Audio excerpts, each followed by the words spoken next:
Hi guys, welcome back to my vlog, Kate Winslet. So magre-review and unboxing tayo. Nakita niyo naman yung video clip, right, initially.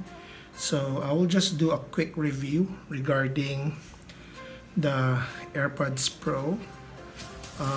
Technically, this is the wireless earbuds or earphone of Apple.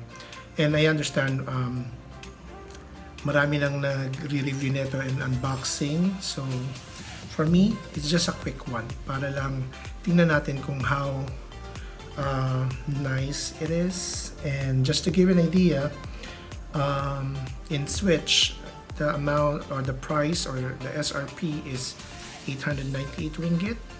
I think the reason behind that is because Apple will launch another AirPods Pro, but I think this is the Series 2.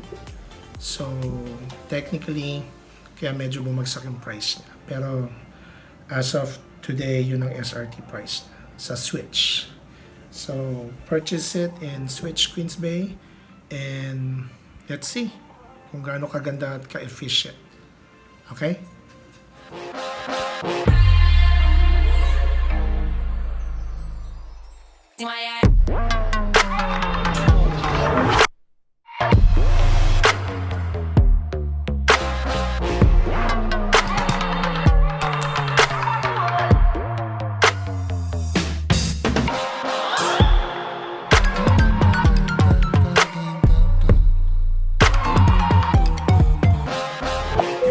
I'd like to make sure that your seatbelts are fastened.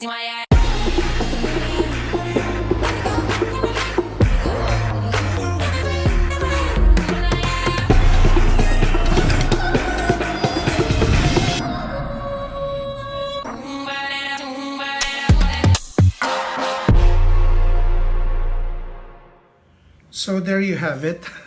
You saw a simple video clip courtesy by Apple, and then I did some basic unboxing. So technical kanina tinest ko na siya. So medyo kaya nakita niyo sa video medyo nakatanggal na to. So but anyway, here you go. Let me totally unwrapped it. Ibang klase talaga pag binubuksan mo yung bago. So medyo nag-aalangan ako, pero syempre ingat, hindi biro yung price. But anyhow, so here's how the iPad Pro works. So kanina tinuruan lang naman ako how to do the turning it on, how to pair it up, how to charge it, and how to indicate kung ilan na yung battery life niya or yung charge niya.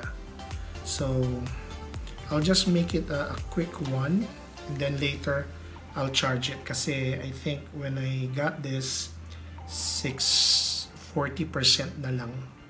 So I think the safest is 2 hours according to the seller from Switch. And then wag i-overnight charging. As we all know, Apple, as much as possible nga like sa iPhone, you cannot do 100%, at least 80-20 rule. So if it's already 20% the power, it's time to charge. And if it's already 80%, it's time to remove. Pero I really don't know with the AirPods Pro. So ito siya. So very basic. So ano na to? I really don't know. Because it's first time for me to do purchasing an accessory kasi most of the time I'm used to the traditional one, this one. Pero medyo hassle, di ba? Minsan hindi na kumo-connecta properly, so I decided to go on wireless naman. Okay? So ito siya. And then this is the right one and the left one. And siguro the good thing about with the AirPods Pro is meron siya ng noise cancellation, and it's much clearer to, let's say there are background noise while you're listening to the music. It will help much para i-enhance siya at purely you are just listening to the music. But sometimes, just be very careful, especially you're in the street, right? You might, especially if you're walking, mahirap na. So ito siya, just a quick one. I'll make it, as you can see. Wait, sorry, I have a ring light. So that's it. So this is the left portion. Then this is the right. So it's kind of scary because baka mahulog sa tenga mo, and then little did you know, nalaglagan ka na pala ng isa. So that's why you really need to be very careful. And I think there's a button for both left and right here. It's just like you need to touch it, like this one. Let's say, parang hindi kasya sa tenga ko to, kukunin ko isang maliit kasi may 3 earbuds na free. Actually, 2 pairs pa. So, ayan siya. Ganyan lang naman. So, nothing much. And technically, parang pinair up niya na. Pero, I'll show it to you later how I pair it up. And although I cannot share it to everyone when it comes to the quality itself, but one thing for sure, when I tested it earlier, I tried it in Spotify, in YouTube. It's kind of nice. Talagang you can hear, and there's a big impact with the noise cancellation. So ayun siya. Okay lang. So this will be my first. And again, if you saw in the initial video clip, ito yung USB-C charging wire or cable. But I need to buy a brick kasi iba na yung USB-C, and most of my bricks are USB. So medyo pricey next time na, but I was told I can use temporarily the old charging cable, which is the USB, not the USB-C. So ito naman siya. So that's it. And same drill. Medyo hindi ko nababasa, pero ito, as you can see. I hope you can there. So okay naman siya. And next time na, bibilihan ko siya ng casing na merong parang, what do you call this, hook, para it's much safer, tsaka hindi mabasag yung case. Kasi charging din, charge, kumbaga charging din to ng AirPods Pro. So ganun lang naman siya. See? Ang hirap.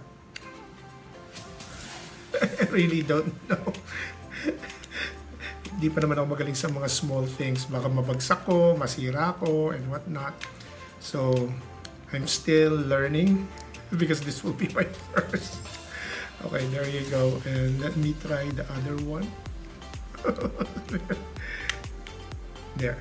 So, as you can see here, ayan. And then, close it. That's it. So maybe I'll just do a simple video clip sa mga ibang videos na how they pair it up, because as much as I want to demonstrate it, but I'll show it to you. Okay? But anyway, if you reach this portion, please don't forget to like this video, subscribe, and hit the bell notification. And if you reach this part, you can also comment down below for whatever questions you want. I am willing to answer it. And like what I said, this will be just a quick review, because for this AirPod Pro, it was launched 2 years ago by Apple. So for sure there are lots of people already done the unboxing and review. So again, I'll test it, give it like after a month, and then let's see. Okay? So, again, thank you very much. Maraming salamat, and have a great day.